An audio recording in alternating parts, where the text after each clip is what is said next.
Welcome guys, welcome again to my channel watch bio lectures and auxin का part 2 पढ़ेंगे हम। Auxin की signalling and transport. Okay, so let's start with auxin signalling कि auxin की signalling क्या होता है। तो ऑक्सिन की सिग्नलिंग जानने के लिए पहले कुछ बेसिक चीजें हमें पता होनी चाहिए। कुछ इंपॉर्टेंट पॉइंट्स है जो हमें पता होने चाहिए। हार्मोन शोज, हार्मोन यानी कि we are talking about auxin. Auxin hormone की किस तरह से सिग्नलिंग होती है, कैसे सिग्नल्स आते हैं, जाते हैं, रिसीव होते हैं, कैसे ऑक्सिन अपना वर्क करता है या दिखाता है। तो hormone shows the effect on target cell by binding to receptor proteins. यानी कि हार्मोन जो है, यानी ये ऑक्सिन जो है, वो अपना इफेक्ट तभी शो करेगा जब टारगेट सेल पर अपना इफेक्ट तभी शो करेगा जब वो अपने रिसेप्टर प्रोटीन से क्या होगा, बाइंड होगा। अब रिसेप्टर प्रोटीन्स क्या होते हैं? सो बेसिकली क्या होता है कि किसी भी सेल, सपोज किसी भी सेल में विल ओके सपोज किसी भी सेल में सपोज इस सेल में ऑक्सिन की एंट्री हो रही है, तो ऑक्सिन अपने आप तो एंटर हो नहीं जाएगा। ऑक्सिन को रिसीव करने के लिए इस सेल पे कुछ होना चाहिए। इस सेल में ऑक्सिन को रिसीव करने के लिए कुछ प्रोटीन्स होते हैं, कुछ रिसेप्टर्स होते हैं जो कि ऑक्सिन को रिसीव करते हैं, कुछ रिसेप्टर्स होते हैं जो ऑक्सिन को क्या करेंगे, रिसीव करेंगे। उसके बाद ऑक्सिन की सिग्नलिंग होगी और ऑक्सिन अपना काम दिखाएगा। अगला पॉइंट है proteolysis of target protein bye 26S proteolysis system. Proteolysis यानी कि कोई भी टारगेट प्रोटीन, यानी इस सेल के अंदर जो है अभी ऑक्सिन की सिग्नलिंग नहीं चल रही है। ऑक्सिन की सिग्नलिंग नहीं चल रही है, क्यों नहीं चल रही? हो सकता है वहां पर कोई इनहिबिटर, कोई रिप्रेसर बाइंडेड हो। तो उस इनहिबिटर को यानी उस प्रोटीन को जो है प्रोटियोलाइसिस करवाने के लिए यानी डिग्रेडेशन करवाने के लिए हम कौन सा सिस्टम यूज कर रहे हैं? 26S proteolysis system. 26S proteolysis system क्या होता है, कैसे होता है, विल स्टडी लेटर। अगला पॉइंट है ऑक्सिन रिसेप्टर। यानी कि हमने बात करी कि ऑक्सिन को रिसीव करने वाला कोई रिसेप्टर होना चाहिए। वो रिसेप्टर कौन सा होता है यहाँ पर? वो रिसेप्टर होता है TIR1 एंड AFB1। बेसिकली ये रिसेप्टर्स होते हैं। TIR1 is the most common one, ये ज्यादातर पाया जाता है। बेसिकली ये दो रिसेप्टर्स होते हैं जो कि क्या करेंगे, जो कि प्रेजेंट होंगे उस सेल के अंदर, जो कि ऑक्सिन आएगा उसको रिसीव करेंगे। Now if we talk about TIR1, इसके पास दो डोमेन्स होते हैं, एक LRD डोमेन होता है और एक F बॉक्स। LRD डोमेन के आसपास जो है कहीं पर ऑक्सिन की बाइंडिंग साइट होती है जहां पर ऑक्सिन आके बाइंड हो सकती है। F बॉक्स के पास E3 एक्टिविटी यानी E3 यूबिक्विटिनिन लाइगेज एक्टिविटी होती है, या फिर E3 यूबिक्विटिनिन लाइगेज होता है। अब ये क्या होता है, इसका क्या वर्क होता है, will study letter. Then TIR1 का फुल फॉर्म क्या है? TIR1 is transport inhibitor response 1. It is an intra, this is the very important point कि it is an intracellular receptor. Intracellular यानी कि सेल के अंदर पाया जाने वाला रिसेप्टर। बेसिकली रिसेप्टर्स दो टाइप के हो सकते हैं। एक ऐसे रिसेप्टर, सपोज ये सेल है, तो एक तो रिसेप्टर्स ऐसे होंगे जो सेल के ऊपर, सेल के सरफेस पर पाए जाएंगे, जो कि किसी भी चीज को रिसीव करेंगे सेल के सरफेस के ऊपर पाए जाएंगे। एक ऐसे रिसेप्टर्स होते हैं जो कि किसी भी ऑक्सिन, हार्मोन या किसी भी और प्रोटीन वगैरह को रिसीव करने के लिए सेल के अंदर पाए जाएंगे। तो जो सेल के अंदर वाले रिसेप्टर्स होते हैं वो होते हैं इंट्रासेलुलर रिसेप्टर। तो जो ऑक्सिन हार्मोन का रिसेप्टर है वो कौन सा है? Intracellular. This is the very important point. अगला पॉइंट है physiological effect through transcription regulation. Physiological effect यानी कि ऑक्सिन अपना काम दिखाएगा या अपना इफेक्ट दिखाएगा किस किस प्रोसेस से? ट्रांसक्रिप्शन रेगुलेशन से। ट्रांसक्रिप्शन रेगुलेशन यानी कि कुछ जीन्स होंगी वहां पर, जब ऑक्सिन सेल के अंदर आ जाता है, अपने रिसेप्टर से बाइंड हो जाता है, तो वहां पर कुछ जीन्स होंगी। उन जीन्स का ऑक्सिन ट्रांसक्रिप्शन करवाएगा। ट्रांसक्रिप्शन करवाने की वजह से ही ऑक्सिन अपना वर्क दिखाएगा। ना बार बार we are talking about auxin अपना काम दिखाएगा, वर्क दिखाएगा, लेकिन what is the work of auxin basically? Auxin क्या करता है? बेसिकली वो सेल एलोंगेशन करवाता है, एज वी स्टडीड इन हमारे पिछले लेक्चर में। तो ऑक्सिन सेल एलोंगेशन यानी सेल की लेंथ को बढ़ाएगा। सो सेल के अंदर एंटर करेगा, सेल का इंट्रासेलुलर रिसेप्टर से वो बाइंड होगा एंड देन सेल की लेंथ को बढ़ाएगा, कुछ जीन्स का वो ट्रांसक्रिप्शन करवाएगा, अंदर आएगा। तो now inhibitor of auxin signalling, inhibitor of auxin signalling क्या कौन सा है inhibitor? Auxin indole 3 acetic acid proteins, Aux IAA proteins. ये क्या है? ये रिप्रेसर है या फिर वी कैन से इनहिबिटर है ऑक्सिन का। यानी कि अगर ऑक्सिन सिग्नलिंग नहीं चल रही है तो क्यों क्यों नहीं चल रही है? क्योंकि इनहिबिटर वहां पर बाइंडेड है पहले से ही। अगर ऑक्सिन आ जाए और इस इनहिबिटर को हटा दिया जाए तो ऑक्सिन की सिग्नलिंग चलेगी।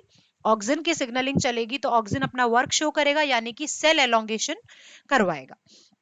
लीगेंड, लीगेंड यानी कि लीगेंड यहां पर कौन होगा? ऑक्सिन हार्मोन, बिकॉज उसी को रिसीव करेंगे उसके रिसेप्टर प्रोटीन्स। एंड कुछ ऑक्सिन रेस्पॉन्स एलिमेंट्स होते हैं। ऑक्सिन रेस्पॉन्स एलिमेंट्स यानी कि जो ट्रांसक्रिप्शन फैक्टर्स होते हैं, वहां पर जो जीन्स होती हैं ऑक्सिन रेस्पॉन्सिव जीन्स, वो होते हैं auxin response elements. Let's go to the next page now. Now हम देखते हैं कि 26S प्रोटियोलाइसिस सिस्टम एक्चुअली होता क्या है। बेसिकली क्या होता है कि 26S प्रोटियोलाइसिस में जो रिप्रेसर होता है हमारा, जो कि ऑक्सिन हार्मोन की सिग्नलिंग को आगे नहीं कंटिन्यू करने दे रहा है, तो उसको हटाना होता है, बेसिकली उसको डिग्रेड करना होता है। बिकॉज रिप्रेसर डिग्रेड होगा तभी तो ऑक्सिन हार्मोन अपनी सिग्नलिंग दिखा पाएगा। सो क्या होता है कि यूबिक्विटिन एक छोटी एक स्मॉल प्रोटीन होती है, that is, let me take some different color, let us take green। यूबिक्विटिन एक बहुत ही स्मॉल प्रोटीन होती है। ओके, सो ये स्मॉल प्रोटीन जो यूबिक्विटिन होती है, this protein gets activated by E1। E1 से क्या हो जाती है? ये अभी एक्टिवेटेड नहीं है, इसको क्या होगा बाद में एक्टिवेट किया जाएगा। तो ये एक्टिवेटेड हो जाएगी किससे? E1 in the presence of ATP. ATP की प्रेजेंस में जो है ये यूबिक्विटिन जो है E1 से जो है एक्टिवेट हो जाती है और ये E1 के ऊपर लोड हो जाती है। अब E1 क्या करेगा कि इस यूबिक्विटिन को ट्रांसफर कर देगा किसके ऊपर? E2 के ऊपर। E2 देन क्या करेगा? E2 देन जाएगा और एक कॉम्प्लेक्स बनाएगा। कॉम्प्लेक्स यानी बहुत सारी प्रोटीन्स वगैरह का मिलके एक कॉम्प्लेक्स होता है। सो E2 जाएगा और एक कॉम्प्लेक्स बनाएगा किसके साथ? Target protein. टारगेट प्रोटीन कौन है? टारगेट प्रोटीन वो है जिसे हमें डिग्रेड करना है, उसको तो पकड़ना है ना। ऑक्स-IA क्या है? टारगेट जिसे हमें डिग्रेड करना है, क्योंकि वो रिप्रेसर है ऑक्सिन का, तो उसे ही डिग्रेड करने के लिए E2 जो है यूबिक्विटिन के साथ है, प्लस E3 के साथ, E3 लाइगेज के साथ ये बाइंड करेगा, ये कॉम्प्लेक्स बनाएगा। एंड देन ये क्या करेंगे कि इस टारगेट प्रोटीन को पकड़ करके 26S प्रोटियोसोम यानी कि एक डब्बा होता है प्रोटियोसोम टाइप का, उसके अंदर इस टारगेट प्रोटीन को क्या कर देंगे? डाल देंगे 26S प्रोटियोसोम में। इस प्रोटियोसोम यानी कि इस डब्बे में क्या होगा कि टारगेट प्रोटीन जाकर के क्या हो जाएगी?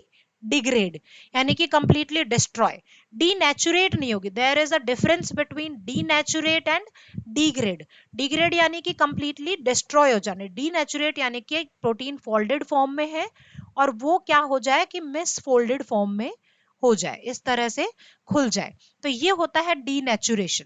बट यहां पर डीनेचुरेशन नहीं हो रहा है, यहां पर प्रोटीन डिग्रेड हो जा रही है, वो जो रिप्रेसर था वो क्या हो जा रहा है? डिग्रेड हो जा रहा है। नाउ वी विल स्टडी कि ऑक्सिन अगर एब्सेंट है, अगर ऑक्सिन हार्मोन नहीं है तो क्या रहता है बेसिकली, और ऑक्सिन हार्मोन अगर प्रेजेंट है, अगर ऑक्सिन आ गया है तो कैसे अपना वर्क शो करता है। सो बेसिकली अगर ऑक्सिन हार्मोन नहीं है, सेल एलोंगेशन करवाता है, तो विल सी एक सेल में अगर हम देख लेते हैं किस तरह से क्या चलता है। सो ये सपोज ये एक सेल है, ऑक्सिन हार्मोन अगर नहीं है तो इस सेल में ऑक्सिन हार्मोन नहीं आ रहा है, कोई भी रिसेप्टर उसको ले नहीं रहा है, किसी भी रिसेप्टर से ऑक्सिन हार्मोन बाइंड नहीं हो रहा है, तो क्या होगा कि जो भी ऑक्सिन रिस्पॉन्स एलिमेंट्स होते हैं, ऑक्सिन रिस्पॉन्स फैक्टर्स होते हैं, यानी यूं कह सकते हैं कि जो भी ऑक्सिन रिस्पॉन्स जीन होती हैं जिनका ट्रांसक्रिप्शन होना जरूरी है, उनके ऊपर रिप्रेसर बाइंडेड रहता है। रिप्रेसर कौन था? ऑक्स-IA, उनके ऊपर ये रिप्रेसर क्या होता है? बाइंडेड रहता है। तो रिप्रेसर के बाइंड होने की वजह से जो भी यहाँ ऑक्सिन रिस्पॉन्सिव जीन्स हैं, जो भी ऑक्सिन रिस्पॉन्सिव जीन्स है उनका ट्रांसक्रिप्शन नहीं होता है, बिकॉज ऑक्सिन हार्मोन आएगी यहाँ पर बाइंड होगी तभी तो इन जीन्स का ट्रांसक्रिप्शन होगा और तभी इस सेल में एलोंगेशन होगा। लेकिन इनहिबिटर बाइंडेड है, रिप्रेसर बाइंडेड है, तो यहाँ पर इन जीन्स का ट्रांसक्रिप्शन नहीं हो रहा है। Now let's see what happens when auxin is present. अगर ऑक्सिन प्रेजेंट है तो ऑक्सिन सेल के अगर ऑक्सिन प्रेजेंट है, विल सी हेयर, तो ऑक्सिन क्या करेगी, सेल के अंदर आएगी। जो भी ऑक्सिन का रिसेप्टर है, TIR जो था ऑक्सिन का रिसेप्टर था, तो जो भी ऑक्सिन का रिसेप्टर है उससे ऑक्सिन क्या हो जाएगी, बाइंड हो जाएगी, बिकॉज TIR के पास दो डोमेन्स थे, एक LRD डोमेन था, एक F बॉक्स था। तो LRD डोमेन के आसपास ऑक्सिन बाइंडिंग साइट थी जहां पर ऑक्सिन क्या हो जाती है, बाइंड हो जाती है। जैसे ही ऑक्सिन TIR पर बाइंड हुई, यूबिक्विटिन लाइगेज एक्टिवेटेड, यानी यूबिक्विटिन वाली एक्टिविटी स्टार्ट हो जाती है। जो भी 26S प्रोटियोजोमल एक्टिविटी होती है वो स्टार्ट हो जाती है। अब जो ये यूबिक्विटिन वाली एक्टिविटी है या जो प्रोटियोलाइसिस वाला जो सिस्टम है, ये स्टार्ट तो हो गया, लेकिन ये किसको डिग्रेड करेगा, ऑब्वियसली ये डिग्रेड करेगा रिप्रेसर को, यानी कि जो इनहिबिटर है उसको डिग्रेड करेगा, ऑक्स IA रिप्रेसर को। तो जैसे ही क्या होगा, ऑक्सिन अंदर आती है, यूबिक्विटिन एक्टिविटी स्टार्ट हो जाती है। ये ऑक्स IA जो रिप्रेसर होता है, जो कि न्यूक्लियस में यहाँ पर ऑक्सिन रिस्पॉन्स एलिमेंट्स के साथ बाइंडेड होता है, ऑक्स IA यहाँ पर बाइंडेड होता है इनके साथ, इसको क्या कर देता है, यूबिक्विटिन डिग्रेड कर देता है। ये बिल्कुल डिग्रेड हो जाएगा, सॉरी, हाँ ये बिल्कुल डिग्रेड हो जाएगा। तो ये जो ऑक्सिन रिस्पॉन्स एलिमेंट्स है ये यहाँ से क्या हो जाएंगे, फ्री हो जाएंगे। फ्री हो जाएंगे तो ऑक्सिन आके यहाँ जो है अपना इफेक्ट शो करेगी और इनका क्या करवा देगी, transcription. Auxin responsive genes gets transcripted, यानी कि यहाँ पर जो जीन्स है, ऑक्सिन वाली जो जीन्स हैं उनका क्या हो जाएगा, ट्रांसक्रिप्शन हो जाएगा। और अगर इन ऑक्सिन वाली जीन्स का ट्रांसक्रिप्शन हो गया तो auxin shows growth and development, auxin growth and development show करेगा, यानी कि ऑक्सिन सेल का एलोंगेशन करवाएगा, जो उसका बेसिक वर्क है। बेसिकली ऑक्सिन क्या करता है, ग्रोथ करवाता है, प्लांट में ग्रोथ करवाता है या फिर सेल को बढ़ाता है। ये इतना सेल था, सेल की एलोंगेशन करवा रहा है, यानी सेल को बढ़ा रहा है। Now another topic is auxin transport. We will see कि ऑक्सिन कैसे क्या ट्रांसपोर्ट होता है किसी प्लांट में। बेसिकली हमने ये तो पढ़ लिया कि ऑक्सिन जो है वो टिप पोर्शंस पर ज्यादा प्रेजेंट होता है, ऊपर वाले टिप पोर्शंस पर या फिर रूट की टिप में, शूट टिप में, इनमें ज्यादा प्रेजेंट होता है।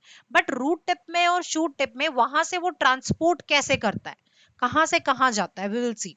सो एक इंपॉर्टेंट पॉइंट है कि auxin shows, let me take red colour, Auxin shows basipetal flow. Now what is basipetal? Actually, basipetal का मतलब होता है movement towards base. So what is base? यहाँ पर प्लांट का बेस क्या है, देखिए ये क्या है, ये एक प्लांट है, ये प्लांट की जो है रूट है, एंड ये क्या है, शूट वाला सिस्टम है। तो शूट वाला सिस्टम का बेस कहाँ, जो जो जमीन से जुड़ा हुआ जो पोर्शन होता है, यहाँ पर जो पोर्शन हमें दिख रहा है ये क्या है, ये वाला पोर्शन क्या है, ये बेस है। तो यानी कि ऑक्सिन का मूवमेंट कहां से कहां होता है, बेसिपटल यानी कि बेस की तरफ। अगर हम ये देखते हैं, ओके दो और पॉइंट देखते हैं, then we will see what is basipetal and what is देखिए एक और ट्रांसपोर्ट होता है, दो ट्रांसपोर्ट होते हैं बेसिकली, एक होता है एक्रोपेटल ट्रांसपोर्ट और एक होता है basipetal transport. What is acropetal? Acropetal transport का मतलब होता है टुवर्ड्स एपेक्स, एपेक्स यानी कि एपिकल पोर्शन पे, टिप वाले पोर्शंस की तरफ। और एक होता है बेसिपेटल ट्रांसपोर्ट यानी कि टुवर्ड्स बेस, यानी बेस वाले पोर्शन की तरफ ट्रांसपोर्ट होना। और ऑक्सिन हार्मोन का जो ट्रांसपोर्ट होता है वो क्या होता है, बेसिपेटल, यानी कि किसकी तरफ होता है, बेस की तरफ। तो दो ट्रांसपोर्ट हो गए, यानी कि ये नीचे वाला जो मैंने बताया ये है बेस। यानी कि अगर ऑक्सिन शूट टिप में प्रेजेंट है, अगर ऑक्सिन यहां पर प्रेजेंट है, तो कहां मूव करेगी ऑक्सिन, बेस की तरफ मूव करेगी, सॉरी बेस, ऑक्सिन बेस की तरफ मूव करेगी। और अगर ऑक्सिन रूट टिप पर प्रेजेंट है, यानी कि यहां प्रेजेंट है, तो भी ऑक्सिन बेस की तरफ ही मूव करेगी। ओके यानी कि ऑक्सीजन का ट्रांसपोर्ट जो होगा वो बेस की तरफ होगा. इट इज नॉट लाइक कि ऑक्सीजन ऊपर से नीचे आ रही है, नीचे से ऊपर क्यों जा, नीचे से ऊपर कैसे जा सकती है. इट इज लाइक कि ऑक्सीजन हार्मोन का जो ट्रांसपोर्ट है वो बेस की तरफ ही होगा. सो अगर वो शूट में प्रेजेंट है तो वो बेस की तरफ चलेगी, नीचे की तरफ. और अगर वो रूट की टिप में प्रेजेंट है तो रूट टिप से कहाँ चलती है, वो ऊपर बेस की तरफ. सो this is basipetal transport. Acropetal transport यानी कि टुवर्ड्स एपेक्स. टुवर्ड्स एपेक्स यानी कि ऊपर एपेक्स है, एपेक्स यानी कि एपिकल टिप वाला पोर्शन, तो बेस से ऊपर की तरफ और नीचे रूट की टिप की तरफ. लेकिन ऑक्सीजन का ट्रांसपोर्ट कौन सा है, basipetal transport. Now we will see some basic points. Transport के लिए कुछ बेसिक पॉइंट्स हमें पता होने चाहिए. लाइक ऑक्सीजन जो है, फर्स्ट इंपॉर्टेंट पॉइंट हमें यही पता होना चाहिए कि ऑक्सीजन जो है वो उस पे जो चार्ज होता है वो नेगेटिव चार्ज होता है. यानी कि जो ऑक्सीजन हार्मोन है वो नेगेटिवली चार्ज्ड होता है. अब अगर ऑक्सीजन हार्मोन पर नेगेटिव चार्ज है, प्लाज्मा मेम्ब्रेन में हम देखते हैं. Let me some new page, take some new page. Okay plasma membrane में हम देखते हैं अगर किसी भी ये प्लाज्मा मेम्ब्रेन है सपोज. प्लाज्मा मेम्ब्रेन किसकी बनी हुई होती है, लिपिड्स की बनी हुई होती है. कंप्लीट प्लाज्मा मेम्ब्रेन लिपिड्स की बनी हुई होती है, बीच में कुछ प्रोटीन्स होती हैं. सो ये प्रोटीन्स क्यों होती हैं प्लाज्मा मेम्ब्रेन में. और देखो अगर ऑक्सीजन के ऊपर चार्ज है, सपोज मैंने कहा कि ऑक्सीजन के ऊपर नेगेटिव चार्ज है, तो क्या ये ऑक्सीजन हार्मोन इस सेल में, कोई भी सेल है, हम किसी भी सेल के अंदर ऑक्सीजन हार्मोन की एंट्री करवा रहे हैं तो उस सेल में उसकी प्लाज्मा मेम्ब्रेन तो होगी. ऑक्सीजन हार्मोन को उस सेल की प्लाज्मा मेम्ब्रेन को क्रॉस तो करना ही पड़ेगा. और अगर हम इस प्लाज्मा मेम्ब्रेन को जूम करके देखते हैं तो प्लाज्मा मेम्ब्रेन में लिपिड्स होते हैं. और लिपिड से कोई भी चार्ज चीज जो है, कोई भी चार्ज प्रोटीन जो है ऐसे ही डायरेक्टली अंदर तो जा नहीं सकती डिफ्यूज होके. सो इसीलिए क्या होता है प्लाज्मा मेम्ब्रेन में कुछ प्रोटीन्स होती हैं, उन प्रोटीन्स को हमने ट्रांसपोर्टर्स बोल दिया, हमने कैरियर्स बोल दिया. सो वो प्रोटीन्स होती हैं जो कि उन चार्ज चीजों को या आयंस को क्या करती हैं, ट्रांसपोर्ट करवाने का काम करती हैं. तो वी विल सी, यही बेसिक पॉइंट्स हम पढ़ेंगे कि ऑक्सीजन का एक फॉर्म होता है that is known as protonated form. Oxygen के नीचे देखिए ऑक्सीजन के दो फॉर्म होते हैं, एक IAH और एक IA माइनस. ऑक्सीजन का जो IAH फॉर्म होता है उसको बोलते हैं प्रोटोनेटेड फॉर्म. और ये इस पे कोई चार्ज नहीं है अभी. और IA माइनस यानी कि क्या हो गया, प्रोटोन हट गया यहाँ से, तो ये क्या हो गया, डीप्रोटोनेटेड फॉर्म. अभी ऊपर देखिए इसका जो प्रोटोनेटेड फॉर्म है यानी कि इस पे अभी कोई चार्ज नहीं है, तो क्या हो सकता है, ये कैन डिफ्यूज पैसिवली. यानी कि किसी भी सेल की प्लाज्मा मेम्ब्रेन से क्या हो सकता है, ये पैसिवली डिफ्यूज हो सकता है. बिकॉज लिपिड्स है, लिपिड्स अनचार्ज चीजों को जो है इजिली अपने थ्रू जाने देते हैं प्लाज्मा मेम्ब्रेन में. चार्ज चीजें नहीं जा सकती, चार्ज चीजों को या चार्ज आयंस को या चार्ज प्रोटीन्स को मूव करने के लिए ट्रांसपोर्टर्स की जरूरत होती है. एंड इफ ऑक्सीजन अपने IA माइनस नेगेटिव चार्ज वाले फॉर्म में सेल के अंदर जा रहा है तो क्या क्या चाहिए उसको, इट नीड्स ट्रांसपोर्टर. उसे किसकी जरूरत पड़ेगी अंदर जाने के लिए, डेफिनेटली ट्रांसपोर्टर की जरूरत पड़ेगी because it is having charge. Now what is the name of that transporter. दो ट्रांसपोर्टर्स है बेसिकली, ऑक्स1 और लेक्स. It is depending on species कि कौन सी स्पेसीज में कौन सा ट्रांसपोर्टर है. तो दो ट्रांसपोर्टर्स है ऑक्सीजन के जाने के लिए, ऑक्स1 एंड लेक्स. नाउ दो चीजें और पता होनी चाहिए, एपोप्लास्ट पीएच कितना होता है, 5 to 5.6. विल स्टडी, हम देखेंगे डायग्राम के थ्रू. एंड सिम्प्लास्ट में पीएच क्या होता है, 7.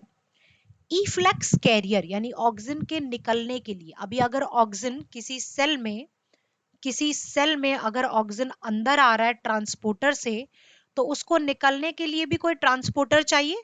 तो वो कौन से होते हैं, पिन 1. कौन से ट्रांसपोर्टर्स होते हैं, पिन 1. बेसल पोर्शन पे ही प्रेजेंट होगा डेफिनेटली, क्योंकि ऑक्सीजन का जो ट्रांसपोर्ट होता है वो क्या होता है, बेसिपिटल. शूट से अगर चल रही है तो नीचे बेसिपिटल. तो ये पिन ट्रांसपोर्टर आगे जाने के लिए कौन सा ट्रांसपोर्टर होगा, पिन 1. ऑक्सीजन का इनफ्लक्स, इनफ्लक्स यानी कि ऑक्सीजन का अंदर आना. सो अंदर ऑक्सीजन दोनों फॉर्म में आ सकती है, मैंने ऊपर आपको बताया IAH माइनस IAH की फॉर्म में भी आ सकती है या फिर IA माइनस की फॉर्म में भी सॉरी आ सकती है. यानी कि इनफ्लक्स इसका can be active and can be passive both. Efflux यानी कि ऑक्सीजन का बाहर निकलना। सो ऑक्सीजन का बाहर निकलना जो है यानी कि ये पिन ट्रांसपोर्टर से जो है ये क्या होगा, एक्टिव, क्योंकि Ia माइनस की फॉर्म में अगर वो जा रही है तो क्या हो जाएगा, वो एक्टिव हो जाएगा। Now let's see through diagram. ये जो बेसिक टर्म्स हमने पढ़ी हैं, इन बेसिक टर्म्स को देखते हैं डायग्राम के थ्रू कि कैसे ऑक्सीजन एक सेल से दूसरे सेल में नीचे बेस की तरफ मूव करता है। So this is one cell और ये नीचे वाला दूसरा सेल है। ऐसे ऑक्सीजन एक सेल से दूसरे सेल में बेस की तरफ नीचे मूव करता है। Let me take green pen. Okay, यहां पर क्या होता है, मैंने आपको बताया कि ऑक्सीजन दो फॉर्म में एक सेल के अंदर आ सकता है। Ia माइनस की फॉर्म में ऑक्सीजन अंदर आ सकता है और IaH की फॉर्म में ऑक्सीजन अंदर आ सकता है। अगर ऑक्सीजन IaH की फॉर्म में आ रहा है तो उसको प्लाज्मा मेम्ब्रेन में वो आराम से डिफ्यूज होके आ सकता है, बिकॉज प्लाज्मा मेम्ब्रेन लिपिड्स वगैरह की बनी होती है, तो वो आराम से डिफ्यूज होके आ सकता है। अनचार्ज चीजें इजिली डिफ्यूज हो सकती हैं प्लाज्मा मेम्ब्रेन के थ्रू। लेकिन अगर ऑक्सीजन Ia माइनस की फॉर्म में आ रहा है तो वो H प्लस के साथ आएगा, और H प्लस के साथ आएगा तो वो सिम पोर्टर को यूज करेगा। सिम पोर्टर का मतलब होता है कि एक ही डायरेक्शन में ये ट्रांसपोर्टर दोनों चीजों को भेज रहा है, और एक ही डायरेक्शन में अगर दोनों चीजें आ रही हैं तो बेसिकली सिम पोर्टर्स में क्या होता है, आपने ट्रांसपोर्टर में पढ़ा होगा कि एक अलोंग द कंसंट्रेशन आ रहा है और एक अगेंस्ट द कंसंट्रेशन आ रहा है। ऑक्सीजन जब सेल के अंदर आ जाता है, जब IaH की फॉर्म में ऑक्सीजन सेल के अंदर आता है तो वो वापस से जो है अपने Ia माइनस की फॉर्म में कन्वर्ट हो जाता है। सिम्प्लास्ट का पीएच जो होता है बिकॉज 7 होता है, तो वापस से अपने Ia माइनस की फॉर्म में कन्वर्ट हो जाता है। अब जो सेल होता है, सेल की प्लाज्मा मेम्ब्रेन में कुछ और पंप होते हैं, तो वो जो पंप होते हैं वो होते हैं H प्लस एटीपेज पंप। इनके थ्रू क्या होता है कि जब ये अपने वापस से Ia माइनस की फॉर्म में आ गया तो H प्लस अलग हो गए, IaH की फॉर्म में था तो H प्लस अलग हो गए, तो ये H प्लस क्या होता है कि H प्लस एटीपेज पंप से इस एपोप्लास्ट में आ जाते हैं, और एपोप्लास्ट में जब H प्लस आयंस सारे बाहर आ गए तो H प्लस आयंस की वजह से क्या हो गया, यहाँ पर एनवायरमेंट थोड़ा सा एसिडिक हो गया। एसिडिक होने की वजह से एपोप्लास्ट का पीएच जो हो जाता है वो क्या हो जाता है, 5 to 5.6 हो जाता है अप्रोक्स। अब इस ऑक्सीजन को यहां से नीचे अगली सेल में ट्रेवल करना है। अगली सेल में ट्रेवल करने के लिए Ia माइनस जो है उसका इफ्लक्स हो जाएगा पिन 1 से। यहां पर ये पिन 1 है, पिन 1 से वापस इसका क्या हो जाएगा, दूसरी सेल में ट्रांसपोर्ट हो जाएगा Ia माइनस का। अब ये IaH फॉर्म में भी तो आ सकती है दूसरी सेल में, क्यों, बिकॉज यहाँ पर ये एपोप्लास्टिक पोर्शन है। एपोप्लास्टिक पोर्शन में जब ऑक्सीजन एक सेल से दूसरे सेल में जाएगी, बीच में एपोप्लास्ट होता है, तो Ia माइनस वापस से H प्लस के साथ ऐड हो सकती है, तो IaH फॉर्म में भी डिफ्यूज होके वो वापस से आ सकती है। अगेन दूसरी सेल में वापस से वो बेस से जो है पिन 1 ट्रांसपोर्टर से मूव करेगी, तो इस तरह से ऑक्सीजन जो है बेस की तरफ नीचे मूव करती रहती है फ्रॉम सेल टू सेल। और ऑक्सीजन जो है बेस की तरफ मूव करके जो है प्लांट की ग्रोथ शो करती है, यानी सेल्स का एलोंगेशन होता रहता है और प्लांट ऊपर की तरफ ग्रो करता है। Now that's all for today. Oxygen transport and signalling अभी खत्म हुआ। नेक्स्ट वीडियो लेक्चर में हम लोग इसके फंक्शंस देखेंगे, ऑक्सीजन के फंक्शंस क्या क्या होते हैं, क्या क्या और फंक्शन शो करता है सेल एलोंगेशन के अलावा भी। That's all for today. If you like my video please subscribe my channel.